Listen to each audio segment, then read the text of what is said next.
RAC 0 annoncé pour 2019 va profondément changer les relations entre assurance maladie, monde mutualiste et professionnel. Pouvez-vous nous donner en quelques mots les évolutions que cela va introduire ? La réforme du reste à charge en matière de dentaire, sur ces trois sujets, le dentaire, l'audioprothèse et l'optique, repense l'articulation entre l'assurance maladie obligatoire et les complémentaires autour de définition de panier de soins avec des prix limites de vente, donc de tarifs opposables, et une logique d'aller vers un reste à charge soit nul, soit limité. Reste à charge maîtrisé me paraît être le terme plus adapté que reste à charge zéro, quand on complète la prise en charge de l'AMO et la prise en charge de la complémentaire. On invente une forme d'opposabilité de tarifs qui est couverte par l'articulation du régime obligatoire et du régime complémentaire. Et donc, le grand mérite de cette réforme aux yeux de la mutualité française, et ça, je crois qu'on partage l'analyse avec Nicolas Revel, ça a été d'amener des professionnels en optique, en audioprothèse, en dentaire, sur des actes qui échappaient complètement à toute forme de régulation, à revenir dans une logique de tarif opposable. Et il ne peut pas y avoir de reste à charge maîtrisé sans, certes, un effort des financeurs,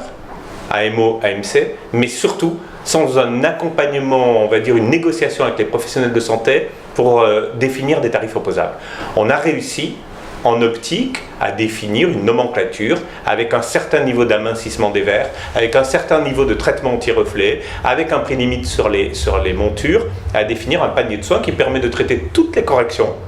quelle que soit la déficience visuelle, pour un équipement complet qui permettra d'avoir un reste à charge nul. Pareil en audioprothèse. Aujourd'hui, le prix moyen d'une audioprothèse, c'est 1 500 € par oreille. À terme, c'est 900 €, engagement des professionnels d'accepter ce prix limite de vente, et un effort de solvabilisation, un peu de l'assurance maladie obligatoire, beaucoup des complémentaires, et qui permettra, pour ces équipements qui seront dans cette nomenclature-là, travailler, publier au journal officiel, qui est opposable aux patients, d'avoir un reste à charge nul. En matière de dentaire, il y a deux logiques dans la négociation conventionnelle. Certains actes prothétiques qui échappaient à toute forme de prix limite, deviennent des actes à reste à charge nul, et une autre catégorie ont des prix limites, mais en revanche resteront à reste à charge maîtrisé, c'est-à-dire que l'effort qui est demandé aux complémentaires n'est pas de les solvabiliser intégralement. Voilà, donc pour nous, c'est une réforme qui est ambitieuse, qui correspond à un vrai besoin des assurés sociaux. Donc nous, la mutualité, on a plutôt été en soutien de cette réforme parce que l'objectif de la promesse finalement de la complémentaire santé, ça doit être de dire quand on a payé ses cotisations sociales auprès du régime obligatoire, quand on a payé ses cotisations à la complémentaire santé, on doit pouvoir avoir accès dans des bonnes conditions aux soins nécessaires sans reste à charge. Et ce travail de définition de soins nécessaires de qualité avec un niveau de maximum de solvabilisation et l'engagement des professionnels de santé est une manière de travailler, d'associer tous les acteurs, qui est un peu nouvelle, qui n'est pas nécessairement dans le champ conventionnel, puisqu'on n'avait pas de convention avec les opticiens et avec les audioprothésistes, mais qui nous paraît intéressante. Le plan santé 2022 qui vient de sortir il y a quelques semaines est assez ambitieux. Pour la mutualité, quelles vont être, selon vous, les conséquences les plus importantes ? Alors, le plan santé, aujourd'hui, permet d'appréhender de façon vraiment structurelle la transformation du système de santé pour s'adapter à la transition épidémiologique et à la transition démographique. On a une population qui vieillit, on a une explosion des pathologies chroniques, et on a un système de santé qui depuis 10 ans, a énormément de mal à s'adapter à ce besoin qui est une prise en charge pluriprofessionnelle au long cours de patients qui ne sont pas, on va dire, dans l'interface avec le système de soins ponctuel sur un moment, avec un diagnostic, un traitement, puis on est guéri, mais qui sont un accompagnement au long cours. Avec le diabète, les pathologies cardiovasculaires, etc., on a une partie importante de la population qui a besoin d'être orientée, guidée, et qui a besoin d'être, on va dire, aidée à une coordination et pas laisser seul. Le président Thierry Baudet, le président de la Mutualité française, dit la formule suivante: le patient ne peut pas être le chef de gare d'une gare qu'il ne connaît pas et dans laquelle il n'a jamais mis les pieds. On était aujourd'hui dans un système trop cloisonné entre l'hôpital et l'ambulatoire et la médecine de ville et de campagne, mais on était aussi entre professionnels. Comment faire travailler ensemble des médecins hospitaliers, des médecins libéraux, des médecins salariés d'un centre de santé, et comment construire ensemble des réponses à l'accès aux soins sur les territoires. On voit bien que pour lutter contre les déserts médicaux, on a besoin de décloisonner, de faire travailler ensemble l'hôpital, la ville, les centres de santé, et d'éviter de mettre les gens dans des cases. Et puis on a besoin d'accélérer la délégation d'actes, on a besoin de maximiser le temps médical utile,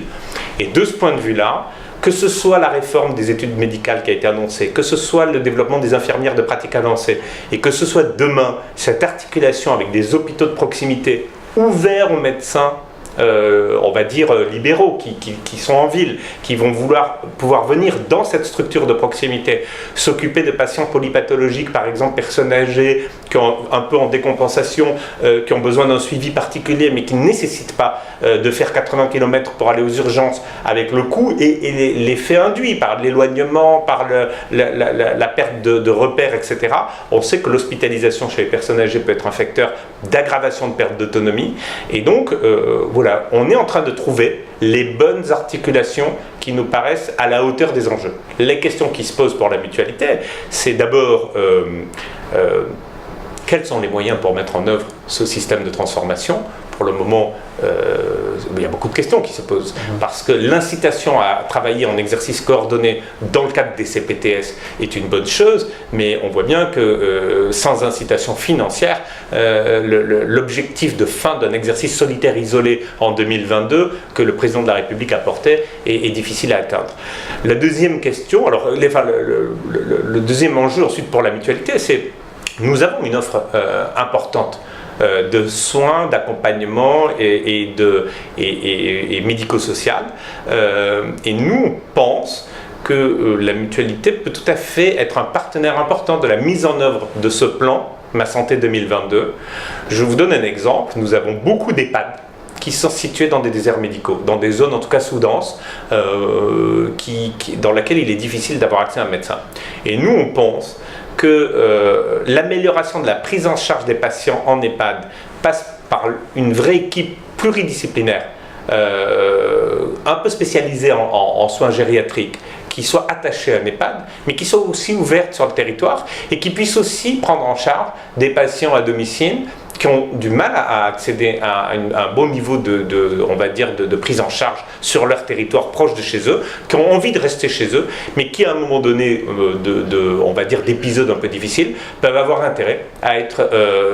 placés quelques jours dans une forme on va dire d'hospitalisation de premier recours, et que ces EHPAD-là peuvent être aussi des hôpitaux de proximité, ou en tout cas des structures de premier recours de proximité, au sens hôpital communautaire du rapport du HCAM. Donc nous, on va essayer de travailler. On a déjà un certain nombre de projets que nous avons déposés dans le cadre de l'article 51, et qui préfigurent un peu ce que pourrait être demain la mise en œuvre concrète du plan de transformation du système de santé. Merci.